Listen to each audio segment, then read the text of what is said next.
Welcome to today's webinar. We are talking about end of financial year, everything to talk about compliance for Kiwi businesses and to make life simple for all of you out there.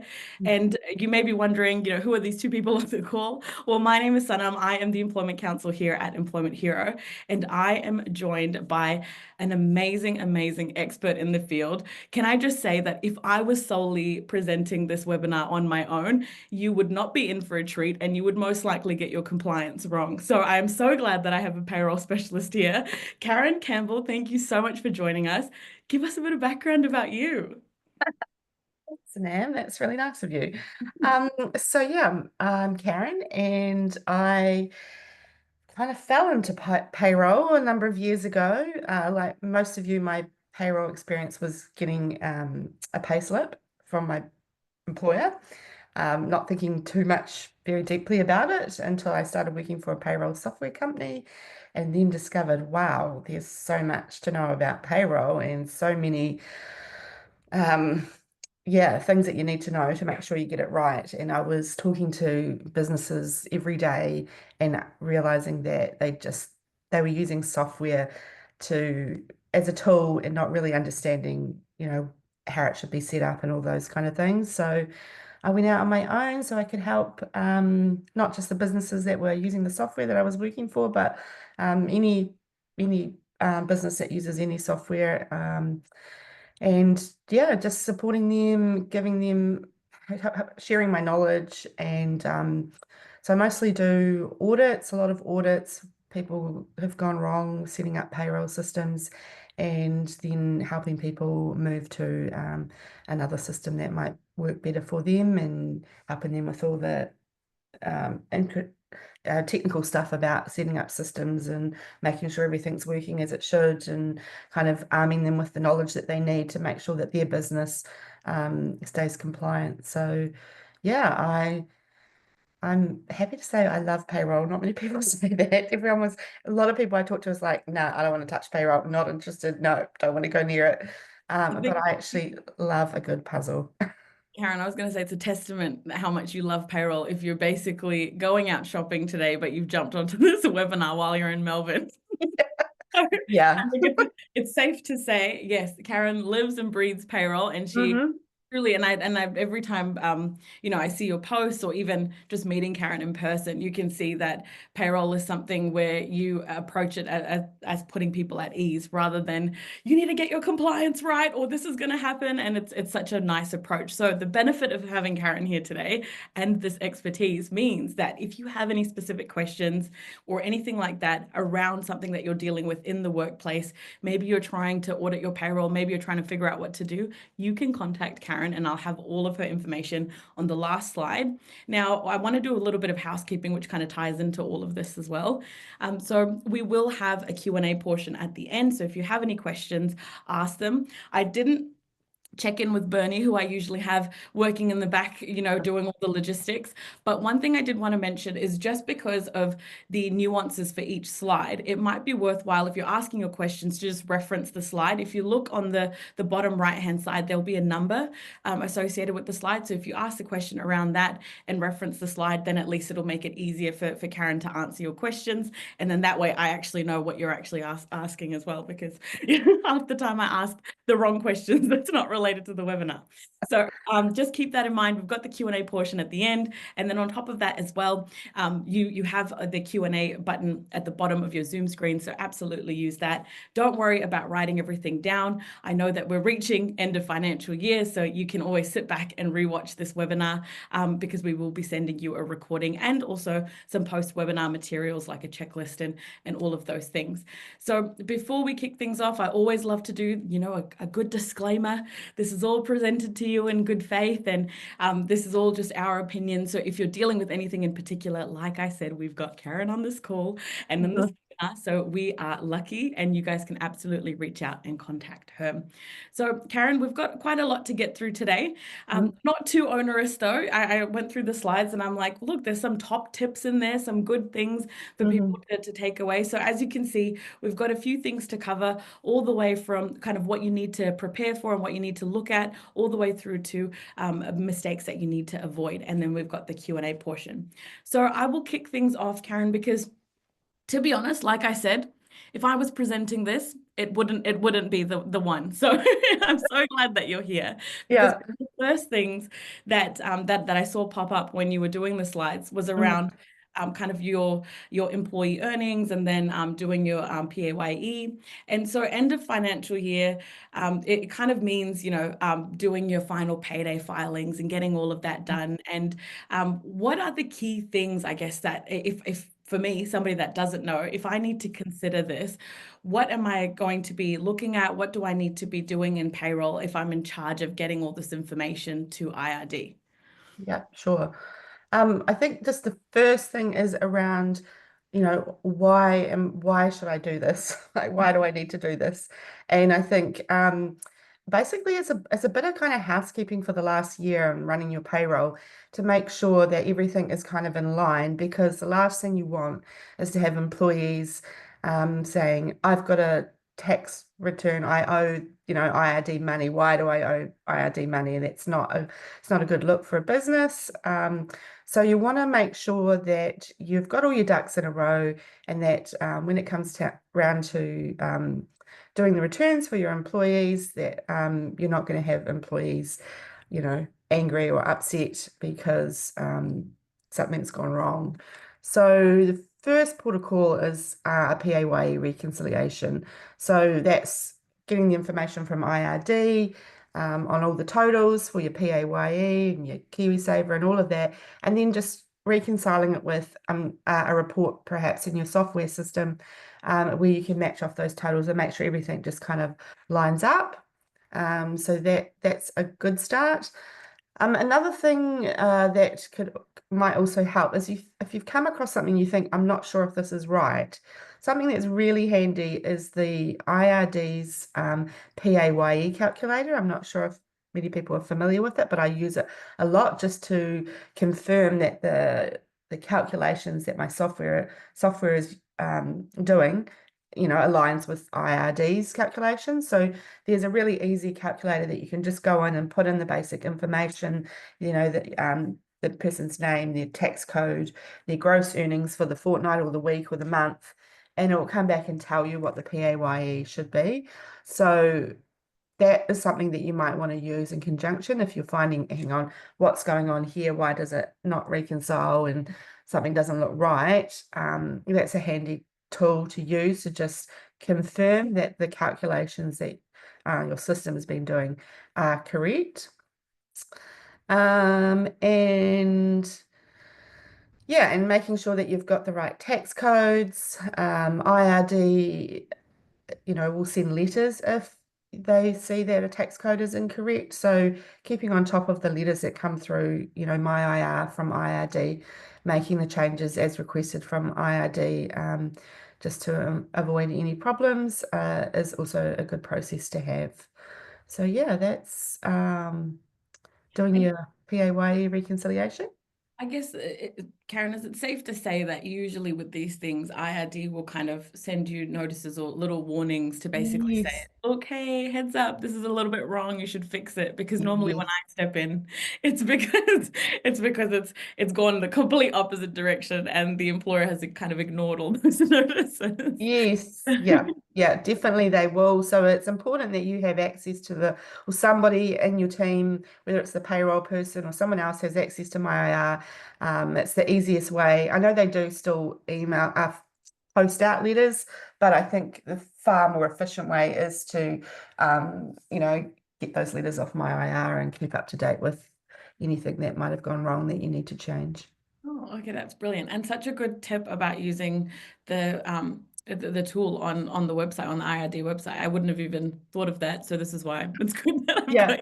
just if you search PAYE calculator, the first thing that comes up is not actually IRD's website, so be aware of that.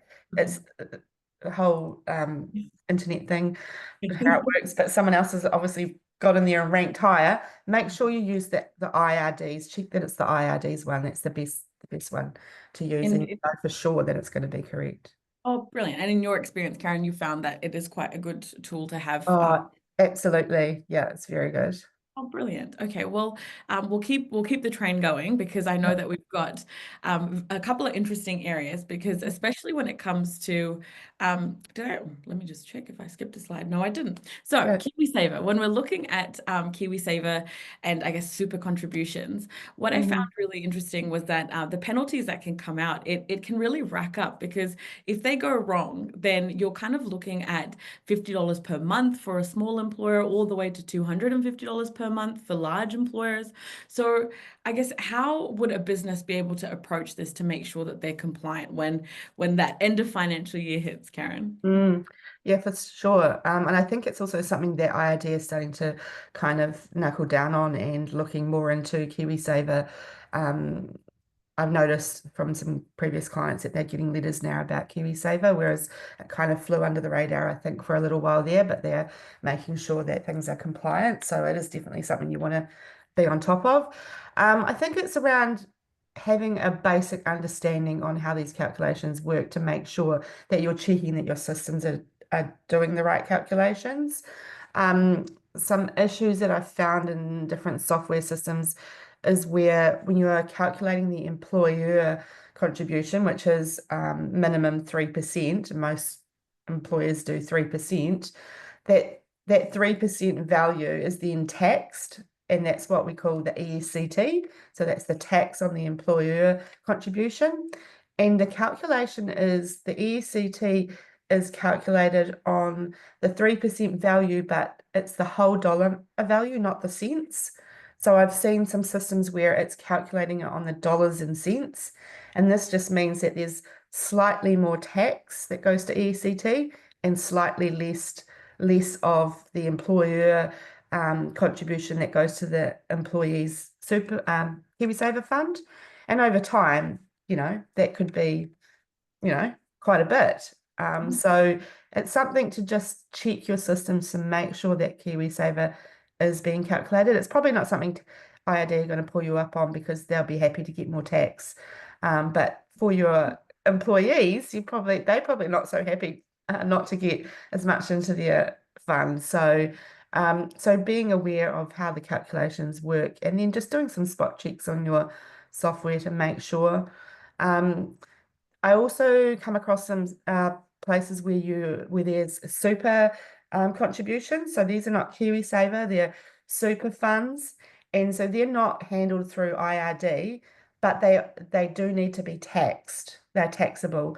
So you need to make sure you've got systems or software platforms that are able to manage that can recognize the super payment, and then it will calculate the ECT amount on that. So you won't see a KiwiSaver employer contribution, but you'll see ECT tax for that employee. And that's probably because maybe the employer is contributing to a super fund or they have their own super fund and they're not using KiwiSaver. So that can be a little bit complicated as well. So understanding that your systems are set up properly to manage that, and then you won't find at the end of the financial year that suddenly, you haven't been paying the tax that you should have been, or something like that, and you end up stung with a penalty.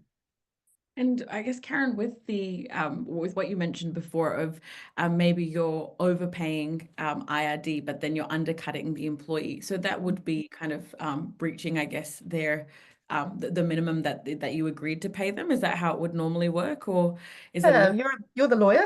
How would that work? I was actually going to branch into wage theft if Yes. Yeah, well, there you if go. I that's where I was suppose, going to go. yeah.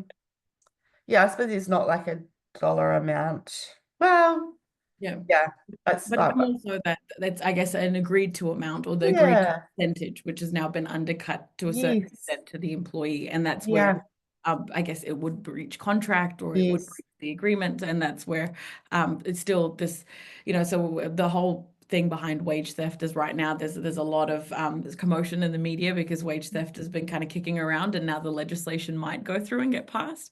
And if right. that's the case, then all of these things and these entire Ah, contributions need to be really focused on, especially if you ah. know that you're doing a little bit of undercutting there. Yes, Yeah. yes, yeah, So, for sure. And it's by no fault of the employer, but they just haven't put the time and effort into making sure that systems are working correctly, and it is your responsibility. And you can't just assume that because you're using software that it does it all for you and you don't need to have all this knowledge, because yeah, it's not the case, unfortunately.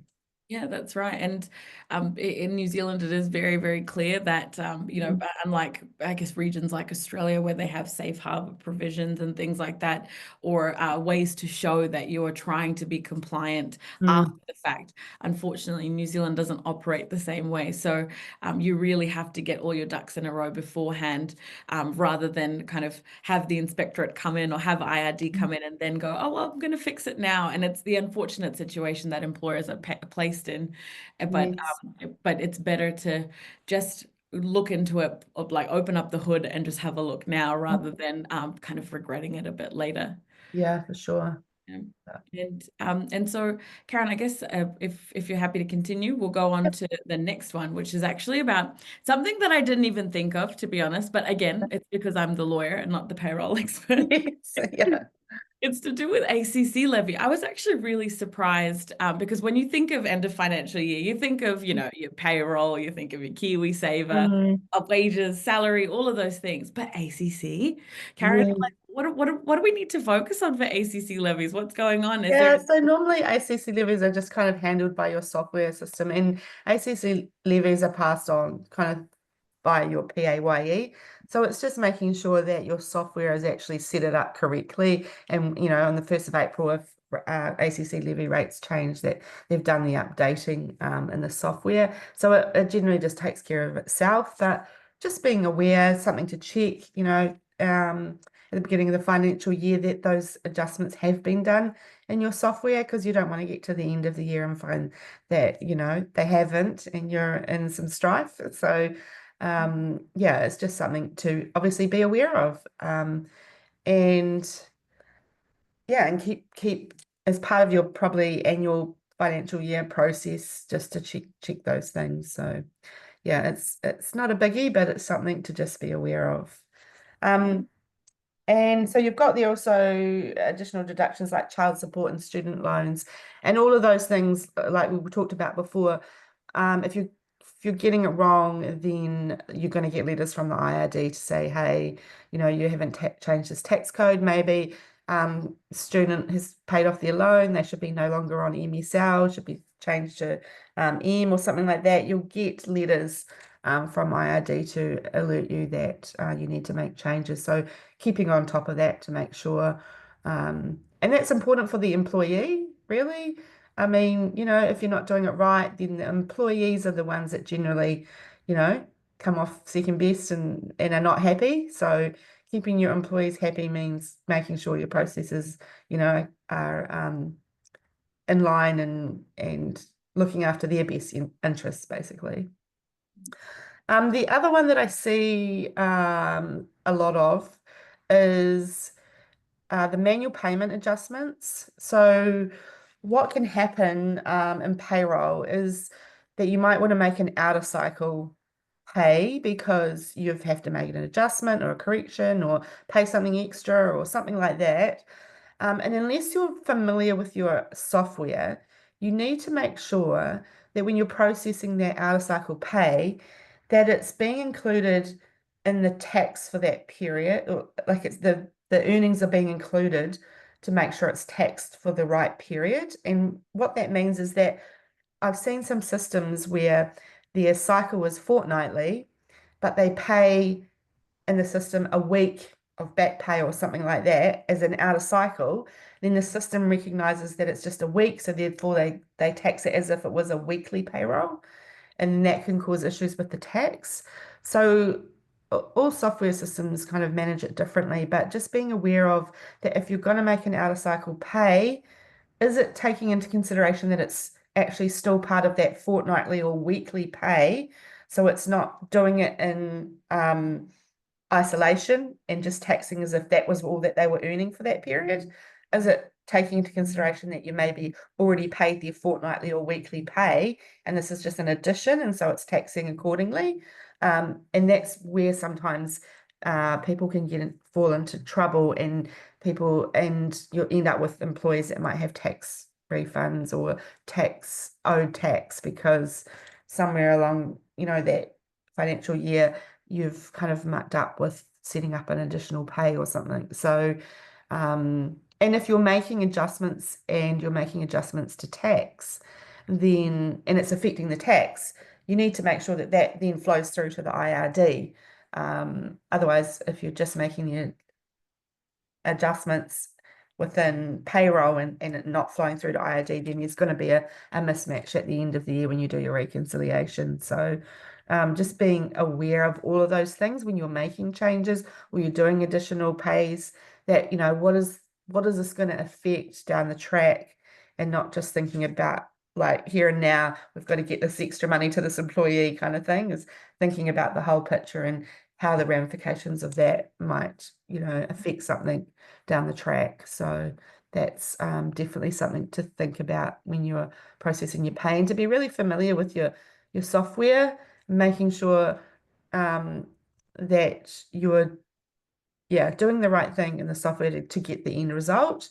And there are some systems out there that just make it quite easy to do that. And there are other systems that are a little bit more complicated and you need to know what you're doing to ensure you get it right. So, yeah. Yeah. And that's the tricky thing, isn't it, Karyn? Because at the end of the day, you even for me in my role, when we're kind of working through the payroll software or we're trying to add in new fields or do anything like that, you really have to think about it, because you're not filing your taxes usually imminently straight away. No. You're filing it later on down the track, and you don't Yes. think, okay, what's 2027 going to look like, or what's 2026 going to look like? You really Yes. think about it that way. And Yes. it's such a good perspective, because I've personally, when I worked in Australia, there was a time when I had to pay back some of the taxes because it wasn't calculated correctly. And I can tell you, there is, other than not being paid, that is probably the second thing I've personally seen as well with other employees that makes them really, really angry. Yeah, absolutely. They don't like it at all. And it's not a good look for the employer. It's not good morale. It's definitely something that you want to avoid. Yeah, and so it can happen, and it does happen, like Karyn Yes. said. So it's always good to do your reviews. And I guess, Karyn, while we're kind of chatting about this, sorry, I know that we're going on these little tiny tangents, but Okay. um, is there any particular time that you suggest to kind of do the audits or anything like that, or no time is a good time, every time is a good time? I think it's not so much about auditing. I think it's about making sure that the person that you've got that's running your payroll is focused on payroll and understands all these things, because then you can make sure that doesn't happen. So if you've got a good payroll person, they understand all these things, they understand the software, they know the limitations and what you need to do to get it correct, then you're not going to have any problems come end of financial year. It's all going to go, smoothly. But if you have got somebody that's doing payroll that's not their main focus, and they do other jobs and they're just processing through the wages or whatever, and they don't understand all of these little things, then that's more likely you're going to perhaps have issues at the end of the financial year. So it's probably about investing in payroll at the beginning to make sure you don't, otherwise then you're going to have to bring in somebody and it's just going to cost you more money and time to get it fixed up. So getting it right from the beginning, I would say, then you don't need to do those audits, because you're confident that you know what you're doing and it's going to be correct at the end of the financial year. Such a valid point, Karyn, because I live quite rural, as you know, and Yeah. a lot of people that are working in these businesses, they wear so many different hats, and payroll Yes. is kind of something that they've picked up. And Mhm. unfortunately, payroll is not easy, people. I'm sure No. everyone on this webinar knows that. And there is a lot under that umbrella. It's not just a simple, like we've discussed, ACC, Kiwi Saver, and all those things. It's a lot more nuanced than that. So yes, getting an expert or getting somebody to come in and kind of revamp and have a look at everything. Also trainings and teaching and upskilling. Mm. Those are all important things. And I know, Karyn, you're a huge advocate for all of those things. Yeah, So absolutely.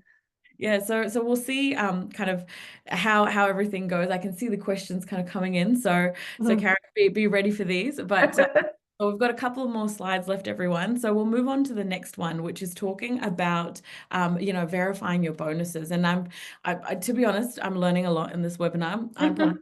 notes down myself. And as an employment lawyer, we really don't consider tax implications, right? Mm. I think, unfortunately, when it comes to the workplace, every area is kind of divided. You've got immigration law very separate to employment law, and then you've got your accountancy, your payroll, and all of that, and your bookkeeping so different and separate to employment law. And yes, they do kind of have that intersection here and there, but it's Mm. not anything where, you know, the law fits in perfectly. And so when we're looking at redundancy payments or bonuses, what are the key things there that we need to have a look at? Because I didn't even think about that. Yeah, so that the extra pays, the lump sum payments, is another thing that can um, not necessarily find it at the end of the financial year, but I find it during the year where people are trying to avoid employees having to pay more tax. And unfortunately, you can't avoid tax, and tax Ah, avoidance is not a good thing to do. So it's understanding that there is actually uh, a tax calculation for these extra payments that are not regular earnings. So that's like not your regular bonuses, but maybe a one-off bonus during the year, large lump sum of, one-off bonus, your redundancy payments. Um, it also could be like some back pay, when you're paying out annual leave and a final pay. Those kind of payments are taxed as what we call a lump sum tax.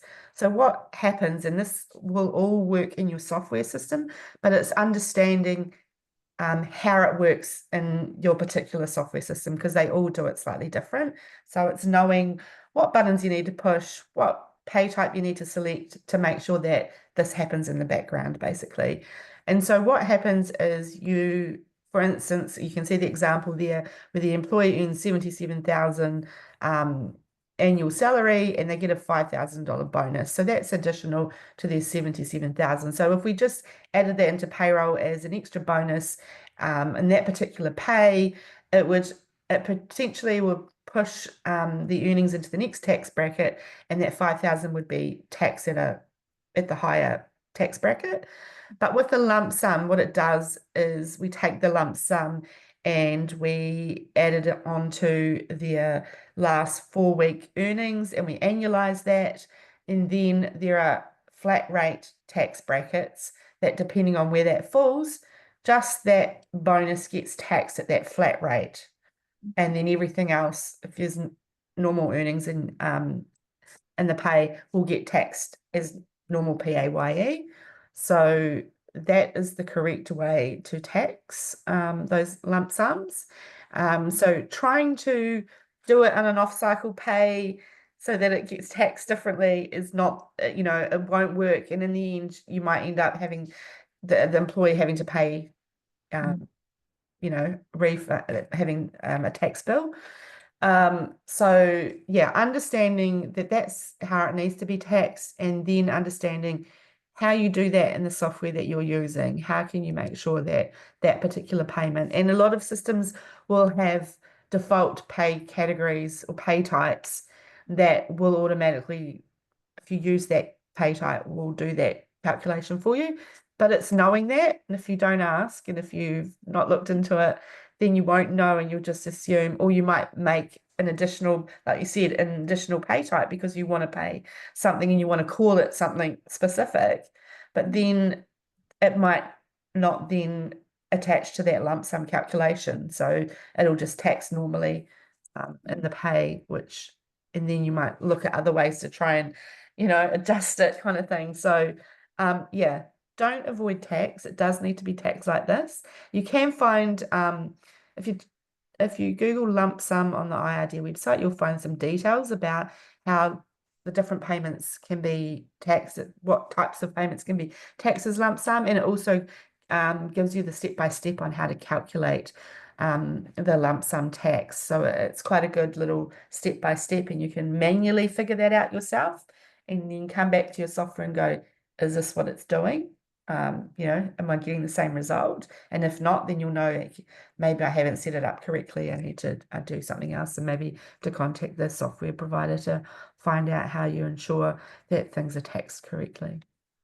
Yeah. And so, Karyn, just so that we've got it correct, with the bonuses, they might attract a separate kind of tax, like a PAYE rate of pay. And then when it comes to employees that are resigning and leaving in their final pay, then would that be their kind of normal tax bracket that they would get? Yeah, Or so it's kind of looked at like these are not regular earnings. So they're Mhm. not taxed as PAYE earnings, they're taxed as lump sum. So you think about when you do a final pay, you're paying out all their leave. That's not normal earnings. They don't normally get their leave paid out. So that portion of the final pay will be taxed as lump sum.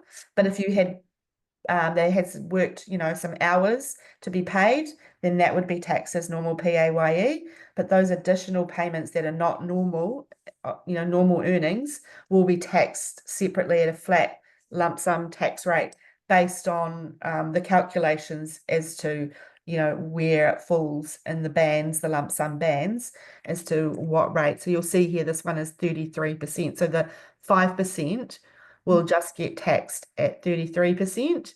And if there were some other earnings in that pay, maybe some hours that they'd worked, then that would just get paid, that would get taxed at the normal tax rate. Okay. All Yeah. right. Interesting. Wow. So this is where I can definitely see people getting tripped up. And like you said, Mm-hmm. so easy to just lump it all together, literally like Mm-hmm. lump sum. And then Yeah. And hope for so, the yes, if you did it incorrectly and the employee would get taxed potentially higher, best. get less in their hand, and then at the end of the financial year, they might get a refund, which it's not really fair on the employee. Like, sure, you can do it that way, but actually, there is legislation, tax legislation that says these payments must be taxed as a lump sum. So you're actually being non-compliant by ignoring how it should be done. And you're disadvantaging your employee. Yeah. So, And have you seen, Karyn, in your experience, IRD kind of cracking down on these particular things, or do you find that it's certain areas that we've kind of discussed more than others? probably not so much the lump sum payments, because what can end up is them as more tax being paid, which, We IRD all probably like not it. going to spend a lot of time on saying, hey, you're paying us too much. So no, this type of thing is really more about looking after your employees and making sure you're doing the right thing. Yeah. Yeah. And it all really ties into employment law as well. It's all Mm. ties into your good faith obligations Yep. under employment law legislation. And Mm-hmm. it's really important that that you kind of approach the workplace in a holistic way, which is very different to the way that we normally do. And we normally look at it as, payroll separate, like I said, your performance processes, conduct all separate, but they all kind of tie in together and they all have this overarching umbrella when you look at the employment law. So it's very fascinating to kind of Mm-hmm. see how it all intersects. And then we've got our last, I guess, bit to discuss, Karyn, if you're ready to kind Yeah. of get this before we dive into the Q&A. Lots of questions I can see coming through, especially around the platform. So it'll be Right. interesting to see kind of what comes out of that. But the Mm-hmm. last thing we wanted to discuss was about basically looking at the last piece of the puzzle, right, Karyn? So we've gone over ACC, Kiwi Saver, bonuses, those lump sum payments. Mm-hmm. And what is the best piece of what is the last piece of the payroll puzzle? Sorry. Is there anything in particular that I need to know before I do my IRD filings? What should I be prepared for? Yeah, so obviously, now that that filing has to be filed every payday, then it's all kind of automatic. But you want to make sure before the 31st of March, if there's any amendments that need to be done, that you do all those things before the 31st of March, because once the 31st of March comes around, then everything's kind of closed off for the year, and any adjustments that you need to make makes it more difficult because, the tax year has ended. So um, and then the last pay that you file will just go through as normal, like all of your payday filing after every pay, but it'll be the end of the financial year. And just being aware that when you file, it's based on when you pay your employee. So um, even if I think we've got it there, haven't we? Yeah, if your pay period ends in March, but you're making the payment in April, then that falls into the next tax year, not into the current tax year. So it doesn't matter that the pay period, is in March. You're making the payment in April. It won't be your last one for the year. The one before that will be your last pay for the year. So being, yeah, and then obviously preparing for the 1st of April tax changes. So then it's about making sure that you've increased minimum wage if you're paying minimum wage, and the starting out wage, and also reviewing your EECT for KiwiSaver. So that's the time to then look at what has your employee earned for the last tax year, and then do we need to adjust the ECT rate in the system, or does your software do it?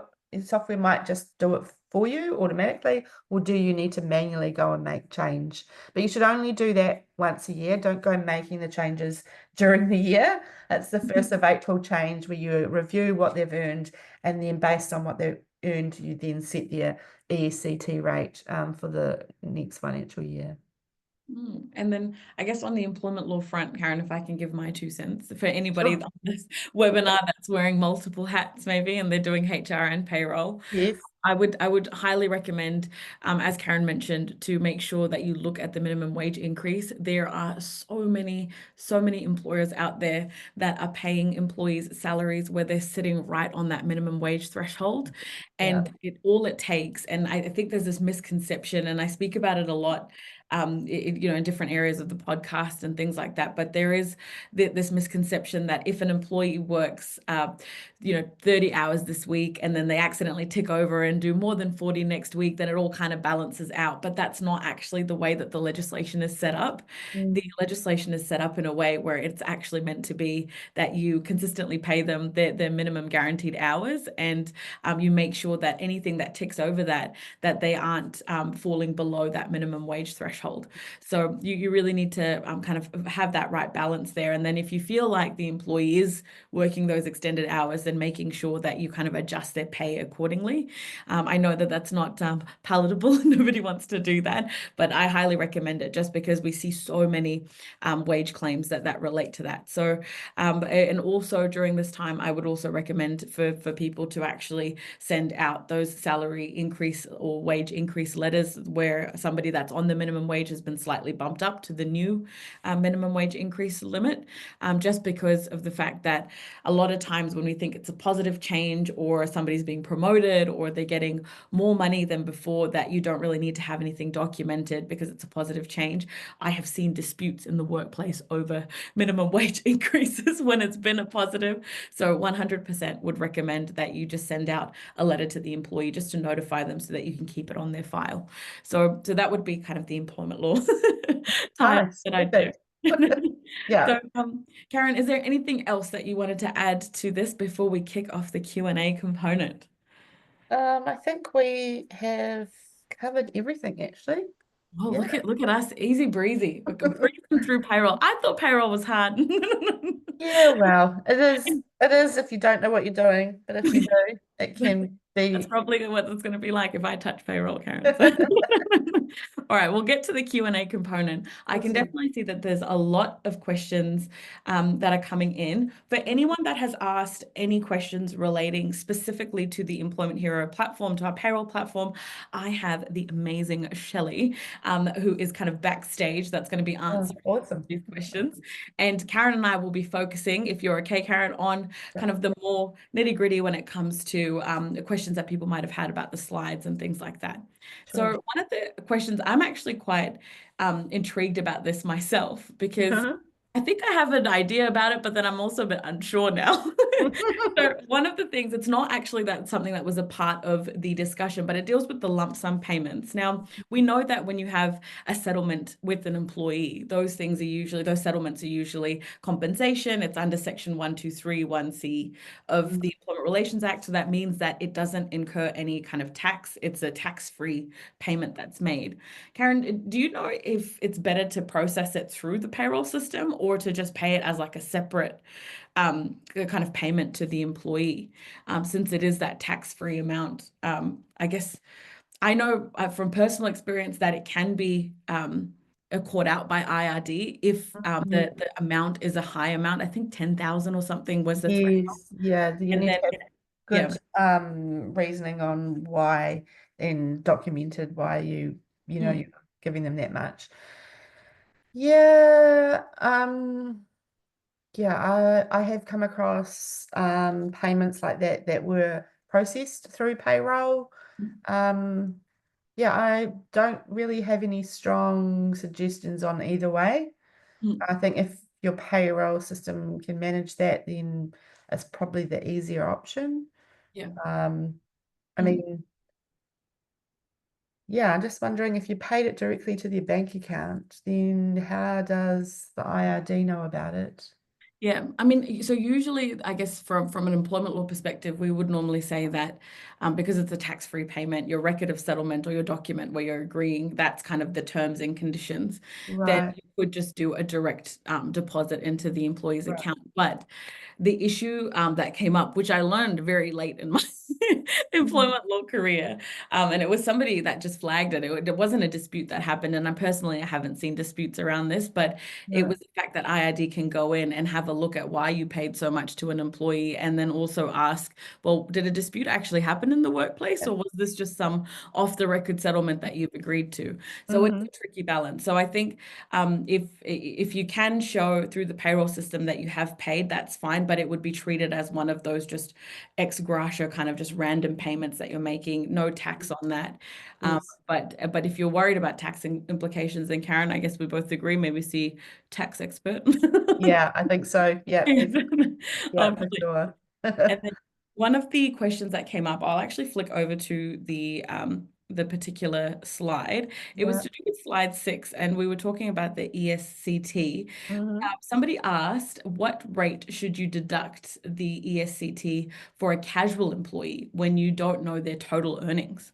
What happens in those? Yeah, so you would you have to just estimate what you think they're going to earn.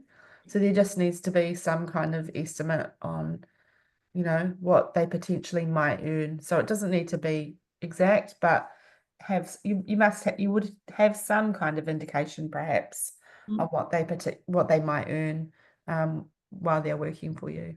mm. Okay. Oh, that's good to know. So I guess it's a bit of a guesstimate situation, It but is, yeah, yeah, for sure. and it is really hard because at the end of the day, if you've got a true casual in front of you, Yes, they need to be truly sporadic and they cannot have correct. a pattern. So as soon as you start figuring out how much they should be getting, then that's Yes. a little bit of a Well, concern. then it's probably quite possible if it's going to be that sporadic that it'll be on the lower, rate. But you would know, I suppose, as a business, whether it's going to be more sporadic than Mm, very sporadic yeah. kind of thing to know whether they might fall in that next bracket. So Mm. it's potentially probably going to be the lowest if, like you say, if they are a true casual. Okay. All And right. I No, suppose it also depends on the rate, how much are they being paid as well. So yes. Well, that's true, isn't it? It depends on because you can set it anything under the sun except for below the minimum wage, of course. yes, yeah, Yeah. for sure. Um, and then we've got a question that came up, Karen, around slide 7. It was actually to do with, oh, I've just lost the question. Oh, it's moved down. Sorry, just bear with me. Oh, so somebody asked if you need to go through kind of this review and check whether the rates are correct, even if you're using a payroll platform like or a accountancy platform, I guess, like Xero. Would you still recommend for people to go through? I think the answer is yes, from what I've Yeah, definitely just check. Like once you start using a system and you get familiar with it and you know that they're going to be updating, they do the updates, every year, then you can have some confidence. But if you're just using the platform for the first time, it's the first year, then I'd definitely be doing some checks to make sure that these things are happening. But once you've been using it for several years and you get emails from the provider saying, we're doing the updates and this will be updated on this date, then you can have some confidence and you've done some checks previously, then you can have some confidence and you probably don't need to keep checking. But definitely in the beginning, make sure if you're not familiar with the platform, yeah, you want to make sure that these things are happening. Yeah.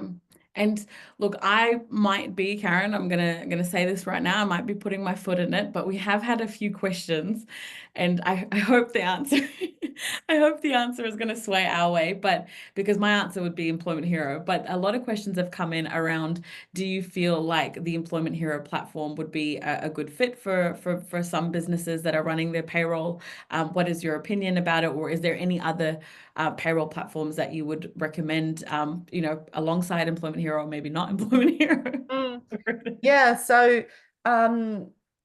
obviously I have seen a lot of different platforms. I've done audits on a lot of different platforms, and through my kind of auditing, I then have a client say, well, this platform's not working for me. What do you recommend? So I've been out there looking to see, what platforms work the best for businesses. And all businesses have got different employment situations. So, I don't like to say, well, this is the one platform that's going to be great for every business because, payroll is so complex. There's so many different situations and things that you need to consider. But I will say Employment Hero does a very good job of managing lots of different employment situations. And I do recommend Employment Hero for a lot of my clients. It has the flexibility, which I love.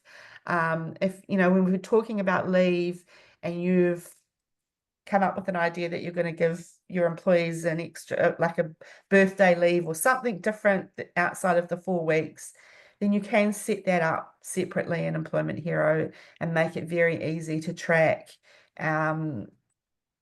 A lot of systems I come across, it all has to be lumped in with holiday pay, and then therefore the holiday pay rules of paying the higher of the average or the ordinary apply. If you're going to give your employees an extra week, you're going to give them 5 weeks and not 4 weeks, then that 5th week is not legislated. So you can, as an employer, decide to pay that just at the ordinary rate. You could choose that if they leave, you don't have to pay out any outstanding leave. Like you can contract whatever you like for that 5th week, but a lot of systems has to be included in part of the Holidays Act requirements, and so you don't have a choice. So I love that Employment Hero gives you that flexibility to have situations that work for your business. The other thing that I love about Employment Hero is that it's quite transparent with the calculations. So when you're paying annual leave, you can see what the calculations are. You can make sense of it. It's not just all happening in the background and you just look at an outcome and go, oh, well, I think that looks right. You can actually see how they're calculating it, which I love. And I think it's great for businesses that are managing their own payroll because, they can get to understand how the calculations work and it's not just a mystery and you're pushing buttons and things are coming out the other end. You can actually be involved and understand it and take the lead basically. So I love Employment Hero for that. It makes payday filing easy. There's lots of great reports for auditing and filing and all of those things. So yeah, I do recommend. There are other systems out there that, have all of similar features, but I think for Employment Hero, the thing that stands out for me is the flexibility around creating different pay types and also some automation that other systems don't have. And I always say that if you're doing manual work in your payroll, there's always a chance that you can get it wrong. We're human, we make mistakes. So having your payroll automated as much automation as you can makes it more efficient and less mistakes. And I think Employment Hero has options to do that really well. So yeah, that's my 2 cents. I'm glad I asked, Karyn. This was not planned at all, everyone. I actually thought this could go really, really bad or it could go really good. it's either I would have had a job after this or not. So Sure. I'm really glad, Karyn, that you said that. And to be honest, when I moved into this role a couple of years ago, I was flabbergasted that we had someone like Shelley, for example, working Mm, in our product team who literally knows payroll inside and out. And yeah. she has lived and breathed payroll in her entire career. I don't know, Shelley, if I'm In New Zealand as well. in New So Zealand, she's not an in New Australian Zealand. person. She Yes, knows it's about in New New Zealand Zealand. legislation. Shelley's amazing. Yeah, she's got some That's great absolutely knowledge. right. And that's a fair point, Karyn. Yeah, completely Mm, New Zealand based. And that's the way that we like to approach payroll in all of our regions is we like to have experts in those particular regions rather than trying to apply the principles in one country to another. So yeah. it is really cool. I was absolutely shocked. I thought, how is a company doing this? But yeah, like what Karyn said, it's pretty awesome to see all of the nuances, all of the customizations that you can do and all Mm, of that. And then to have so many variables when you're running payroll. And I guess one of the questions, Karyn, that came up was actually around the bonuses. mm, Somebody mentioned that not sure if it's worth mentioning discretionary kind of bonuses that come in or non-discretionary bonus payments, and whether that has any kind of implications in this case. I would say that there's still a lump sum payment. There's still mm. a bonus payment, so it would still follow the same process, but I'll leave it up to the payroll expert. Yeah. Yeah, correct. It's still the same process in regards to tax. Um, the discretionary and non-discretionary payments are about whether they should be included in annual leave calculations. Yeah. So if it's non-discretionary, then it doesn't get included in calculations for annual leave. And if it's discretion, hang on, I always get this confused. Discretionary and non-discretionary. Yeah, non-discretionary payments get I got that right? I'm pretty sure you do, Karyn. If Yes. I'm, I mean, we'll let you do a quick Google, but to be honest, I'm so glad that you've mentioned this because I've only ever had to deal with the clause that goes into the employment agreement. So it's very interesting to know that one gets applied when you're looking at annual leave and calculating that versus not calculating or not being included in the annual leave calculations that you're doing. So Yeah, I think there's also always a lot of conversation around whether a payment is discretionary or non-discretionary and what dictates whether it is or isn't.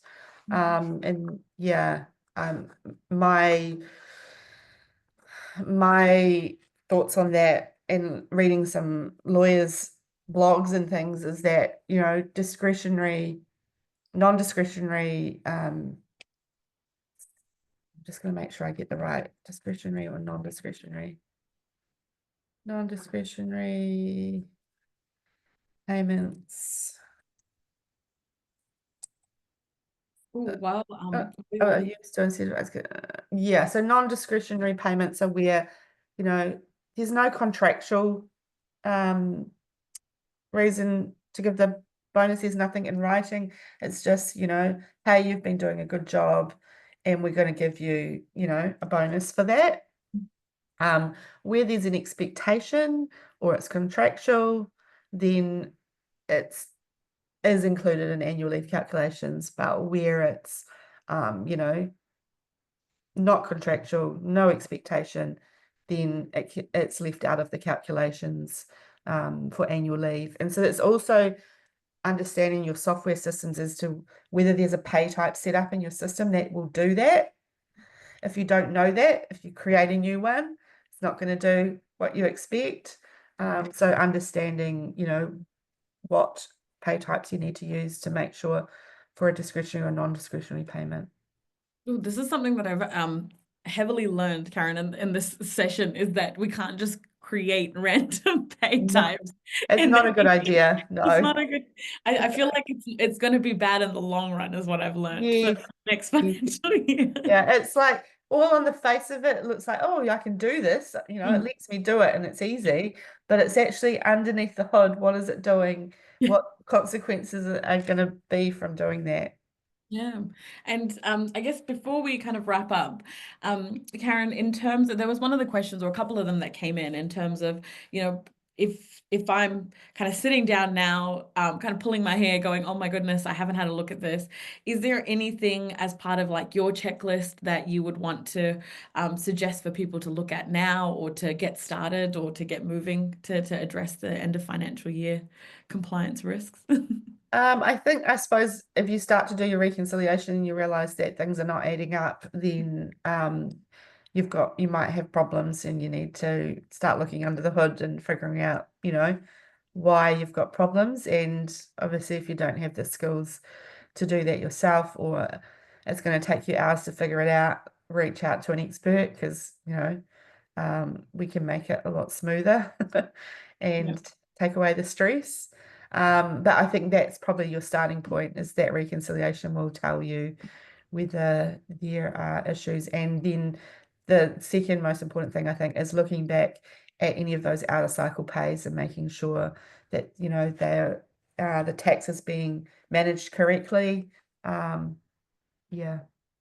Okay, all right. No, that's good to know. And then, like I mentioned, we'll send out obviously the information around the slides, as well as a recording of today's session, and we will also be sending out some additional information as well.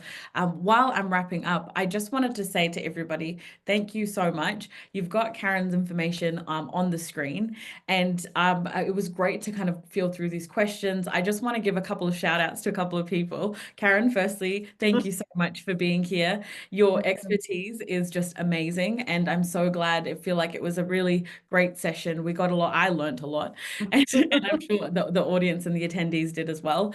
Bernie, thank you so much for being in the background, kind of doing all of the logistics, and for even roping in Shelley, who was probably busy actually doing things to customize the platform and make it even more compliant. So thank you so much, Shelley, for coming in, and Bernie as well. And just to tie everything off, I hope that everyone enjoyed today's session. Please contact Karyn if you've got any specific questions.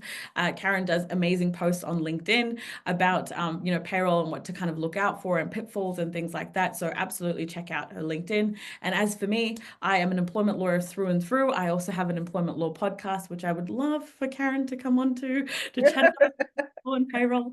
So absolutely check us out. Check out the podcast. And like I said, Karyn posts amazing posts. So please go and give her a follow. Now, before we wrap things up, I just wanted to say again, everything's recorded. You will get a post-webinar related email that will come through. And Bernie, I'm going to do it now. When this wraps up, because I didn't do it in the last webinar, and Bernie was like, Sanam, you forgot the survey. So there will be a survey that pops up. And in that survey, we would love to know what you think about our webinars, what you thought about this session. If you think I shouldn't be called back on, or maybe I didn't have enough expertise and Karyn should be the one leading these, absolutely understand. Please let me know. And yeah, we'd love for you to participate and just let us know, just so we can improve and to know what you want to look out for next time. Well, that is it.